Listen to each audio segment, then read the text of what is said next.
Hello friends, good morning to everyone. Welcome to AY education Adda. Friends, polity के इस video में मैं आपसे कुछ और इम्पोर्टेंट क्वेश्चन डिस्कस करने वाला हूं। जैसा कि आप सभी लोगों ने देखा होगा कि हमारी जो सीरीज़ थी पॉलिटी के चैप्टर वाइज एमसीक्यू सीरीज जो थी हमारी वो चालू है और उसमें हमारे 85 क्वेश्चन हो चुके हैं लगभग। इस पार्ट में हम हमारा जो ये पार्ट है, इस पार्ट में मैं आपसे 85 से लेकर के 100 क्वेश्चन तक डिस्कस करूंगा, यानी कि 15 क्वेश्चन इसमें डिस्कस करेंगे। और ये जो 100 क्वेश्चन होंगे, इन 100 क्वेश्चंस में हम लोग पूरा का पूरा भारत का संवैधानिक विकास वाला पार्ट होगा जो पूरा कंप्लीट कर लेंगे यहाँ से।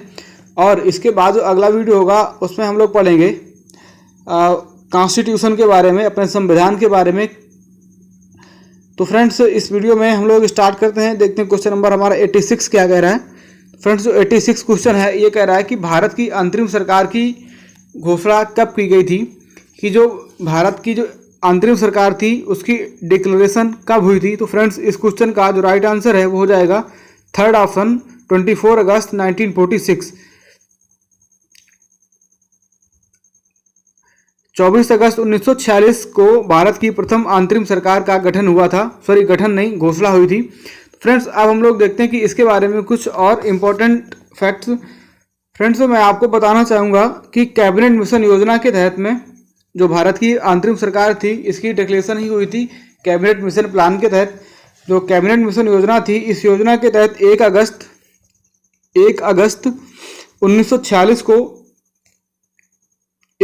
1946 को लॉर्ड बेवेल ने कांग्रेस के अध्यक्ष पंडित जवाहरलाल नेहरू को अंतरिम सरकार के लिए आमंत्रित किया था। मतलब जो लॉर्ड बेवेल था उसने पंडित जवाहरलाल नेहरू को ये निमंत्रण दिया था कि आप अपनी सरकार बना सकते हैं, क्योंकि इसके पहले जो था वो इलेक्शंस हो चुके थे। तो फ्रेंड्स, इसके बाद में हुआ क्या था कि 24 अगस्त 1946 को प्रथम अंतरिम सरकार की राष्ट्रीय घोषणा हो चुकी थी। कहने का मतलब इसकी ऑफिशियल डिक्लेरेशन हो चुकी थी। और इसके बाद 2 सितंबर 1946 को, फ्रेंड्स ये जो 2 सितंबर है, फर्स्ट ऑप्शन जो दिया गया इसी में 2 सितंबर 1946 को पंडित जवाहरलाल नेहरू के नेतृत्व में एक अंतरिम सरकार गठित हुई थी। फ्रेंड्स, अगर पूछा जाए कि घोषणा कब हुई थी तो वो हुई थी 24 अगस्त को।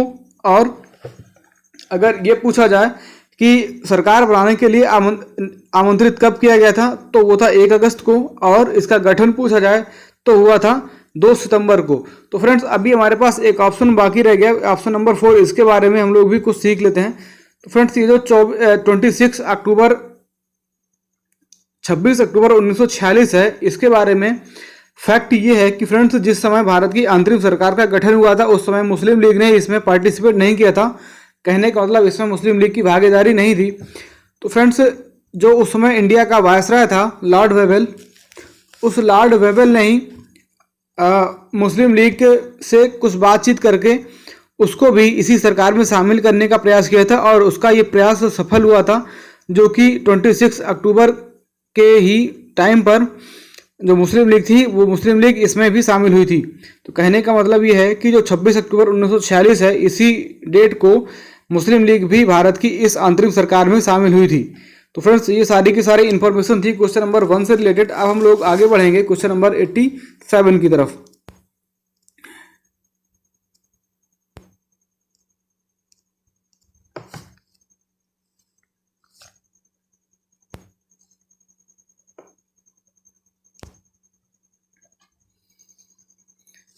फ्रेंड्स, क्वेश्चन नंबर 87 हमारा कह रहा है कि भारत की अंतरिम सरकार का गठन किस योजना के तहत हुआ था।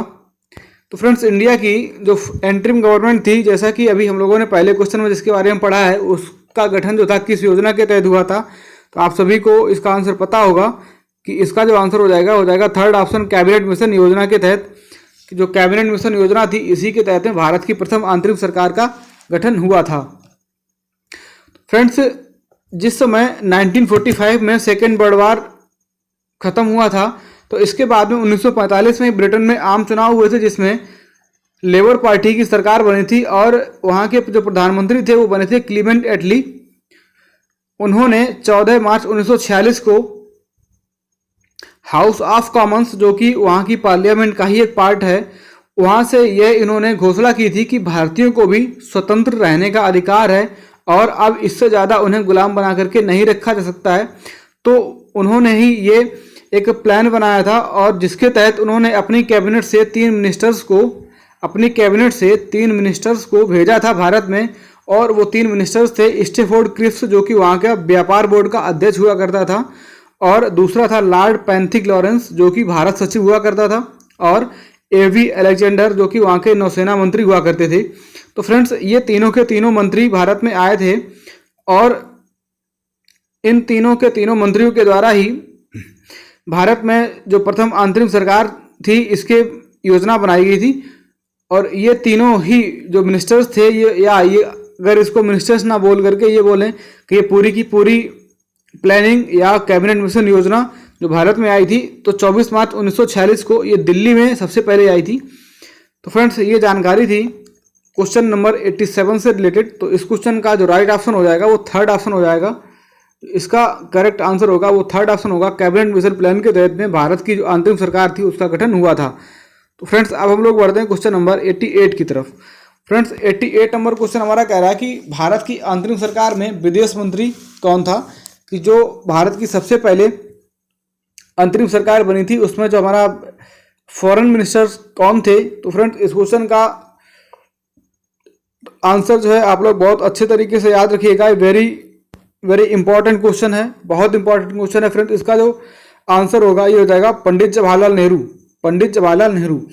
अब फ्रेंड्स, बात ये आती है कि पंडित जवाहरलाल नेहरू जो थे, ये हमारी जो कैबिनेट मिशन प्लान थी, इस प्लान के तहत में जो भी भारत की अंतरिम सरकार का गठन हुआ था, इस अंतरिम सरकार में ये उपाध्यक्ष हुआ करते थे और भारत के विदेश मंत्री भी हुआ करते थे। और अगर पूछा जाए कि भारत की प्रथम अंतरिम सरकार का अध्यक्ष कौन था, तो जो अध्यक्ष था वो था लॉर्ड वेवेल। इसका अध्यक्ष कौन था? लॉर्ड वेवेल इसका अध्यक्ष था फ्रेंड्स, ना कि पंडित जवाहरलाल नेहरू। पंडित जवाहरलाल नेहरू इसके अध्यक्ष नहीं थे, इसके अध्यक्ष कौन थे? लॉर्ड वेवेल थे। आपको ये क्वेश्चन ध्यान रखना होगा, बहुत इंपॉर्टेंट क्वेश्चन है। अब हम लोग आगे बढ़ते हैं क्वेश्चन नंबर 89 की तरफ। 89 क्वेश्चन हमारा कह रहा है कि भारत की अंतरिम सरकार में शिक्षा मंत्री कौन थे। तो फ्रेंड्स, यहाँ से बहुत कन्फ्यूजन क्रिएट होगा। ऑप्शन 2 देखने को मिलेंगे हमें एग्जाम में। एक ऑप्शन तो मिलेगा मौलाना अबुल कलाम आज़ाद के बारे में और दूसरा ऑप्शन मिलेगा चक्रवर्ती राज गोपालाचारी, चक्रवर्ती राज गोपालाचारी के बारे में। तो फ्रेंड्स, मैं बता दूं कि जो भारत की जो अंतरिम सरकार थी उसमें जो भारत के शिक्षा मंत्री थे वो थे सी राज गोपालाचारी, और भारत के स्वतंत्र होने के बाद में जो पहली सरकार बनी थी उसमें जो थे वो थे मौलाना अबुल कलाम आज़ाद। तो दोनों क्वेश्चन को बहुत ही क्लियर तरीके से आप लोग याद रखिएगा, कन्फ्यूजन नहीं होना चाहिए बिल्कुल भी। तो फ्रेंड्स, अब हम लोग आगे बढ़ेंगे, क्वेश्चन नंबर 90 देखेंगे। 90 क्वेश्चन हमारा कह रहा है कि सरदार वल्लभ भाई पटेल को अंतरिम सरकार में कौन सा मंत्रालय दिया गया था। तो जो सरदार वल्लभ भाई पटेल थे, तो फ्रेंड्स, अगर सरदार वल्लभ भाई पटेल की बात करी जाए तो इन्हें एक टाइटल दिया गया था या इन्हें एक उपाधि दी गई थी, वो थी इन्हें बिस्मार्क ऑफ इंडिया कहा जाता था। क्या कहा जाता था इन्हें? बिस्मार्क ऑफ इंडिया, क्योंकि भारत का एकीकरण ही किसके द्वारा किया गया था? सरदार वल्लभ भाई पटेल जी के द्वारा। तो इस क्वेश्चन का जो राइट आंसर हो जाएगा वो इसका फोर्थ ऑप्शन राइट आंसर होगा। कहने का मतलब 1 और 2 दोनों ऑप्शन सही हैं। 1 और 2 का मतलब क्या हुआ कि जो सरदार वल्लभ भाई पटेल थे ये भारत की जो अंतरिम सरकार थी उसमें गृह मंत्री भी हुआ करते थे और सूचना एवं प्रसारण मंत्री भी हुआ करते थे। सूचना एवं प्रसारण मंत्री भी हुआ करते थे। कौन? सरदार वल्लभ भाई पटेल। तो फ्रेंड्स, ये था क्वेश्चन नंबर 90। अब हम लोग आगे बढ़ते हैं 91 की तरफ। 91 कह रहा है कि भारत की अंतरिम सरकार में सरदार बलदेव सिंह को कौन सा मंत्रालय दिया गया था। तो जो बलदेव सिंह थे ये कौन से मंत्रालय में काम किया करते थे? तो फ्रेंड्स, ये जो थे ये भारत के उस समय के रक्षा मंत्री हुआ करते थे। जो सरदार बलदेव सिंह थे ये जो भारत की अंतरिम सरकार थी उस सरकार में ये रक्षा मंत्री हुआ करते थे। तो फ्रेंड्स, और बाकी के भी जो ऑप्शन दिए गए इनके बारे में देख लेते हैं कि जो श्रम मंत्रालय दिया गया है, तो जो श्रम मंत्रालय था ये था जगजीवन राम जी के पास में। किसके पास में? जगजीवन राम के पास में था। और जो वित्त मंत्रालय दिया हुआ है ये था लियाकत अली खान के पास में। किसके पास में? लियाकत अली खान के पास में। और जो लियाकत अली खान थे ये मुस्लिम लीग के ही कैंडिडेट थे, और चूंकि मुस्लिम लीग आप लोगों को पता ही होगा बाद में मुस्लिम लीग शामिल हुई थी 26 अक्टूबर 1946 को। 26 अक्टूबर 1946 को जो मुस्लिम लीग थी वो भारत की अंतरिम सरकार में शामिल हुई थी। उसी समय लियाकत अली खान को ये वित्त मंत्रालय सौंपा गया था। फ्रेंड्स अब हम लोग आगे बढ़ेंगे क्वेश्चन नंबर 92 की तरफ। 92 क्वेश्चन कह रहा है कि भारत की अंतरिम सरकार में डॉक्टर राजेंद्र प्रसाद को कौन सा मंत्रालय सौंपा गया था या कौन सा मंत्रालय दिया गया था?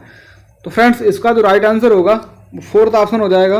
कहने का मतलब एक और दो दोनों ऑप्शन सही हैं, यानी कि खाद्य मंत्रालय और कृषि मंत्रालय दोनों ही, ये दोनों के दोनों मंत्रालय किसको दिए गए थे? डॉक्टर राजेंद्र प्रसाद को, जो कि 24 जनवरी 1950 को हमारे राष्ट्रपति भी नियुक्त किए जाएंगे, पहले राष्ट्रपति। तो फ्रेंड्स अब हम लोग आगे बढ़ेंगे क्वेश्चन नंबर 93 की तरफ। 93 नंबर क्वेश्चन हमारा कह रहा है कि भारत की अंतरिम सरकार में रेलवे एवं परिवहन मंत्रालय किसके पास था? जो अंतरिम सरकार थी उसमें रेलवे एवं परिवहन मंत्रालय था वो था अरोड़ा आसफ अली के पास में। किसके पास में? अरोड़ा आसफ अली के पास में। तो जो अरोड़ा आसफ अली थी ये भारत में अंतरिम सरकार में रेल मंत्री हुआ करती थी और परिवहन मंत्री भी हुआ करती थी। अब हम लोग आगे बढ़ेंगे क्वेश्चन नंबर 94 में। तो फ्रेंड्स 94 क्वेश्चन है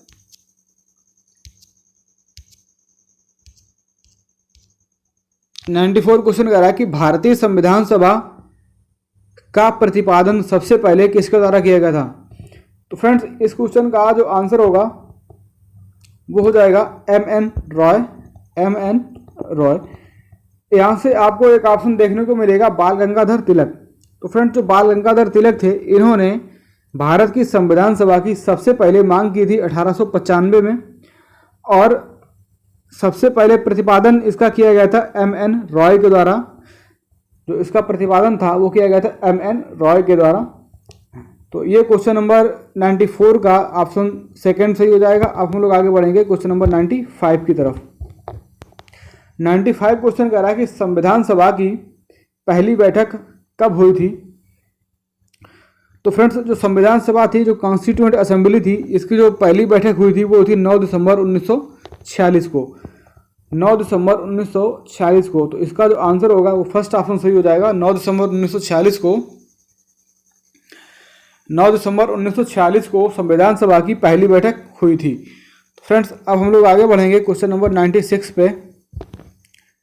96 क्वेश्चन हमारा है, कह रहा है कि संविधान सभा के सबसे पहले अस्थायी अध्यक्ष कौन थे? संविधान सभा के सबसे पहले अस्थायी अध्यक्ष कौन थे? तो इसका जो राइट आंसर होगा वो थर्ड ऑप्शन हो जाएगा। जो सच्चिदानंद सिन्हा थे ये संविधान सभा के सबसे पहले अस्थायी अध्यक्ष थे।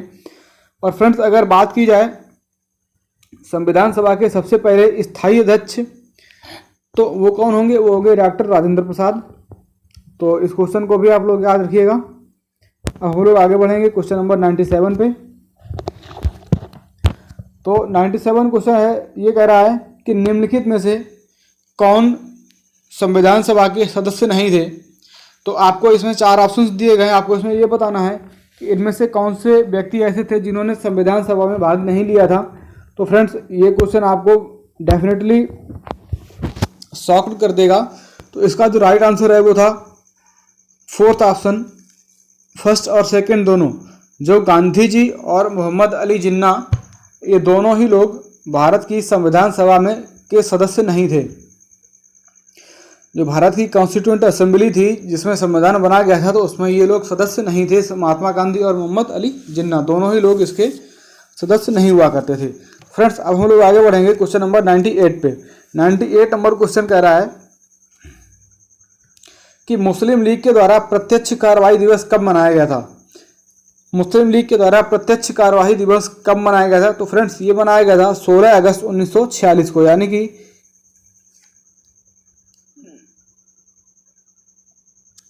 जो इसका आंसर होगा ये होगा थर्ड ऑप्शन 16 अगस्त 1946 को मुस्लिम लीग के द्वारा प्रत्यक्ष कार्यवाही दिवस मनाया गया था। फ्रेंड्स, ये क्यों मनाया गया था? ये इसलिए बनाया गया था क्योंकि मुस्लिम लीग जो थी वो पाकिस्तान की अलग मांग और अलग संविधान यानी कि अलग संविधान सभा की मांग कर रही थी, और इस चीज़ को इग्नोर करते हुए लॉर्ड वेवेल ने कांग्रेस को यानी कि पंडित जवाहरलाल नेहरू को सरकार बनाने का न्योता दे दिया था। इसी को देखते हुए जो मुस्लिम लीग थी इसके द्वारा प्रत्यक्ष कार्यवाही दिवस मनाया गया था, और इसी कार्यवाही में बंगाल में बहुत भयंकर दंगे हुए थे। तो इस क्वेश्चन का जो राइट आंसर है वो हो जाएगा 16 अगस्त 1946। फ्रेंड्स, अब हम लोग बढ़ेंगे क्वेश्चन नंबर 99 पे।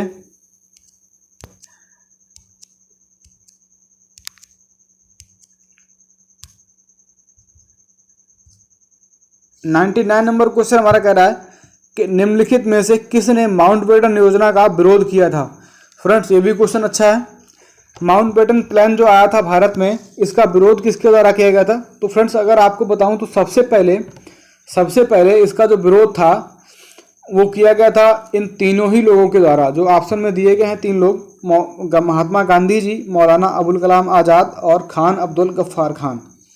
इन तीनों लोगों के द्वारा ही सबसे पहले तो इसका विरोध किया गया था, लेकिन विरोध करने के सिवाय और कुछ था भी नहीं, और अगर हम लोगों ने विरोध किया भी तो उसका कोई रिजल्ट नहीं मिला।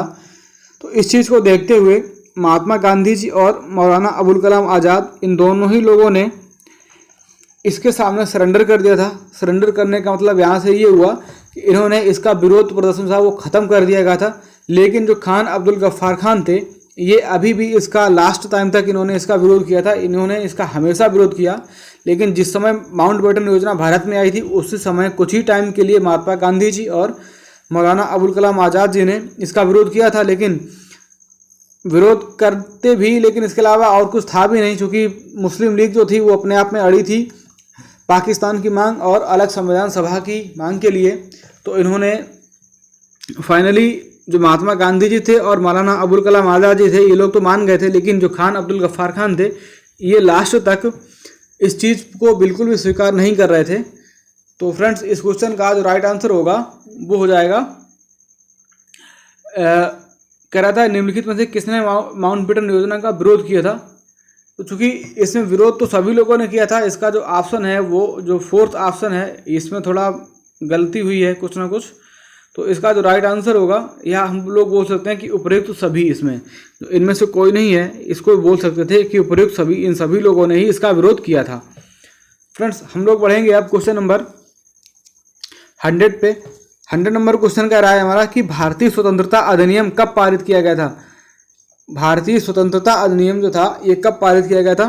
तो फ्रेंड्स, ये भारतीय स्वतंत्रता अधिनियम जो था ये पारित किया गया था 18 जुलाई 1947 को। कब पारित किया गया था? 18 जुलाई 1947 को। 18 जुलाई 1947 को भारतीय स्वतंत्रता अधिनियम जो था ये पारित किया गया था। फ्रेंड्स, अब यहाँ पर बात ये आती है कि भारतीय स्वतंत्रता अधिनियम है क्या, इसके अंदर क्या क्या प्रोविजंस थे, हम लोग इसके बारे में भी थोड़ी चर्चा करते हैं। तो फ्रेंड्स, 15 अगस्त 1947 को भारत को, यानी कि जो पहले जो हमारा अगर कहा जाए अखंड भारत था, अखंड भारत को भारत और पाकिस्तान के रूप में 2 टुकड़ों में विभाजित किया जाएगा, ये इसका पहला प्रोविज़न था। और इसके बाद दूसरा प्रोविज़न था कि दोनों राज्यों के अलग अलग गवर्नर जनरल नियुक्त किए जाएंगे। कहने का मतलब, जो दोनों राज्य थे भारत और पाकिस्तान, इन दोनों के अलग अलग गवर्नर जनरल नियुक्त किए जाएंगे। तो फ्रेंड्स, डिवीज़न होने के बाद में जो भारत के प्रथम गवर्नर जनरल थे वो थे लॉर्ड माउंटबेटन, और प्रधानमंत्री बने थे पंडित जवाहरलाल नेहरू, और पाकिस्तान के जो प्रधानमंत्री थे वो बने थे मोहम्मद अली जिन्ना, और वहाँ का जो गवर्नर जनरल था वो बना था लियाकत अली खान, जो कि अंतरिम सरकार में अपने यहाँ भारत की अंतरिम सरकार में वित्त मंत्री हुआ करते थे। फ्रेंड्स, इसका जो 3rd प्रोविज़न था वो ये था कि जब तक दोनों देश अपना अपना अलग अलग संविधान या अपना अलग अलग कानून नहीं बना लेंगे, तब तक उनकी जो शासन व्यवस्था है वो चलेगी भारत शासन अधिनियम 1935 के द्वारा। जो भारत शासन अधिनियम 1935 आया था उसी अधिनियम के तहत में दोनों ही देशों में शासन चलेगा तब तक वो अपना अलग अलग कानून या अलग अलग संविधान नहीं बना लेते हैं। फ्रेंड्स, एक प्रोविज़न और था, 4th नंबर प्रोविज़न इसमें ये था कि जो भारत सचिव नाम का पद था वो यहाँ से ख़त्म कर दिया गया था। और फ्रेंड्स, मैं आपको ये चीज़ पहले ही डिस्कस कर चुका हूँ कि भारत सचिव नाम का जो पद था वो कब बनाया गया था। तो एक बार फिर से मैं इस चीज़ को रिवाइज करवा देता हूँ कि जो भारत सरकार अधिनियम 1858 में आया था, यानी कि 1858 का जो भारत सरकार अधिनियम था, उसी अधिनियम के तहत में जो भारत का राज्य सचिव था इसके पद की नई व्यवस्था की गई थी। भारत का राज्य सचिव नामक नया पद सृजित किया गया था। तो फ्रेंड्स, ये था क्वेश्चन नंबर 100।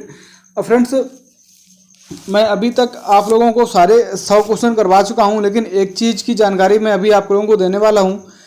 जो इलेक्शंस हुए थे, संविधान सभा के जो इलेक्शंस हुए थे, फ्रेंड्स इसके बारे में कुछ जानकारी देनी बाकी है। अभी जो संविधान सभा के इलेक्शंस हुए थे, यहाँ पर इलेक्शन के लिए हमारे पास टोटल जो सीट्स थी, नंबर ऑफ सीट्स थी, ये टोटल थी 389। कितनी सीट्स थी टोटल? 389 सीट्स थी। कहने का मतलब 389 सीट थी। और इनमें से इलेक्शंस जो हुए थे वो हुए थे सिर्फ और सिर्फ 296 सीट्स पर, मतलब 296 सीटों पर ही इलेक्शंस हुए थे। तो फ्रेंड्स, बाकी की जो सीट्स थी उन सीट्स पर क्या हुआ था, जो बाकी की 93 सीटें बच रही थी, इन पर नॉमिनेशन हुआ था, मनोनयन हुआ था। अब फ्रेंड्स, जो 296 सीटों पर इलेक्शन हुए थे, इन 296 सीटों में से जो आईएनसी थी, इंडियन नेशनल कांग्रेस, इसने 208 सीटें गेन की थी, यानी कि 208 सीटों पर चुनाव जीता था। और जो मुस्लिम लीग थी उसने जीते थे 73 सीट्स, 73 सीटें मुस्लिम लीग ने जीती थी। और जो बची हुई 15 सीटें हैं वो अदर के पास में गई थी, यानी कि जो निर्दलीय लोग चुनाव लड़ा करते थे उनके पास में गई थी। तो फ्रेंड्स, ये उनका आवंटन था। तो शायद हो सकता है किसी एग्जाम में पूछा भी जाए, हो सकता है क्वेश्चन ये पूछ सकता है कि बताइए जो संविधान सभा के चुनाव थे वो कब हुए थे। तो जो संविधान सभा के चुनाव थे वो हुए थे 2 जुलाई 1946 को। 2 जुलाई 1946 को संविधान सभा के चुनाव हुए थे। फ्रेंड्स, इस चुनाव में एक इम्पॉर्टेंट चीज़ ये भी है, मैं आपको बता दूं कि जो भारत का बंगाल प्रांत हुआ करता था, जो कि अपने आप में बहुत बड़ा प्रांत था, सबसे बड़ा प्रांत था बंगाल प्रांत। उस बंगाल प्रांत में जो इंडियन नेशनल कांग्रेस थे उसने पूर्ण बहुमत प्राप्त नहीं कर पाया था, और वहाँ पर सरकार बनाई थी किसने? मुस्लिम लीग ने। तो ये क्वेश्चन भी इम्पॉर्टेंट है, आप लोग ध्यान रखिएगा कि जो मुस्लिम लीग थी इसी ने बंगाल में सरकार बनाई थी। वहाँ पर बंगाल में जो सरकार थी वो कांग्रेस की नहीं बन पाई थी। तो फ्रेंड्स, ये थे 100 क्वेश्चन। हम लोगों ने आज अच्छी तरीके से 100 क्वेश्चन डिस्कस किए हैं। अब अगले वीडियो में मैं आपसे कॉन्स्टिट्यूशन के बारे में वीडियो बनाऊंगा, संविधान के बारे में, जो कि यहाँ से हम लोगों का जो कॉन्स्टिट्यूशनल डेवलपमेंट ऑफ इंडिया था वो पार्ट कंप्लीट हो चुका है। और अब भारत का जो संविधान है, संविधान से रिलेटेड क्वेश्चन मैं आपसे डिस्कस करूंगा। तो फ्रेंड्स, अब हम लोग मिलते हैं नेक्स्ट वीडियो में। आप लोग पढ़ते रहिएगा सभी लोग। फ्रेंड्स, क्वेश्चन को डेली की डेली प्रैक्टिस करिए, बहुत इंपॉर्टेंट क्वेश्चंस हैं। फ्रेंड्स, अगर अभी तक आप लोगों ने इन क्वेश्चंस को नहीं देखा तो प्लीज़ एक बार क्वेश्चंस को देखिएगा, और इसके बाद आप प्रीवियस ईयर के पेपर्स ज़रूर उठा करके देखें। मैं 100% आप लोगों के साथ प्रॉमिस कर रहा हूँ, अगर यही क्वेश्चन आपको ना मिले तो दोबारा से हमारे चैनल पर भी मत आइएगा, और अगर आपको अच्छा लगे तो अनसब्सक्राइब भी कर दीजिएगा। मैं यहाँ तक बोल रहा हूँ आप लोगों से, अगर क्वेश्चन ना मिले इसी तरीके क्वेश्चन तो आप चैनल को अनसब्सक्राइब कर सकते हो। अगर आपको इससे हेल्प नहीं मिल रही है तो आप लोगों को बिल्कुल भी ज़रूरत नहीं है इस चीज़ को फॉलो करने की। मैं फिर से बोल रहा हूँ, मुझे अपने आप में कॉन्फिडेंस है, हमें कॉन्फिडेंस है कि ये क्वेश्चन आते हैं, ऐसे ही क्वेश्चन आते हैं और आएंगे। इसीलिए मैं आपसे बोल रहा हूँ, अगर क्वेश्चन नहीं आते हैं तो इसीलिए मैं आपसे बार बार कहता हूँ कि आप लोग प्रीवियस ईयर के क्वेश्चन पेपर उठा करके देखिएगा। अगर आपको क्वेश्चन नहीं मिलते हैं तो फ्रेंड्स डेफिनेटली आप लोग अनसब्सक्राइब कर सकते हो, क्योंकि आप लोगों की फ्यूचर की बात है। जिस चीज़ से आपको हेल्प नहीं मिल रहा, बेनिफिट नहीं मिल रहा है, फालतू में टाइम वहाँ पर बर्बाद करने की कोई आवश्यकता नहीं है। और ये बात मैं अपने आप में कॉन्फिडेंट होकर के कह रहा हूँ कि आप लोग अगर प्रीवियस ईयर के क्वेश्चन देखेंगे तो ऐसा नहीं होगा। आप लोग भी चैनल को सब्सक्राइब करेंगे और अपने दोस्तों को भी शेयर करेंगे, क्योंकि क्वेश्चन ऐसे ही पेपर में आते हैं। तो फ्रेंड्स, अब हम लोग देखते हैं नेक्स्ट वीडियो में। तो तब तक के लिए जय हिंद, जय भारत।